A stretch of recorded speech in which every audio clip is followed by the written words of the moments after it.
وانا لو مشتاقلك اعمل ايه شغلت نفسي بحاجات كتير وما بتتشغلش عنك ليه؟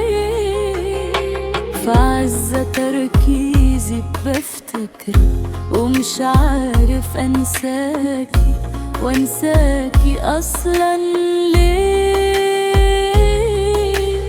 ما شفتش منك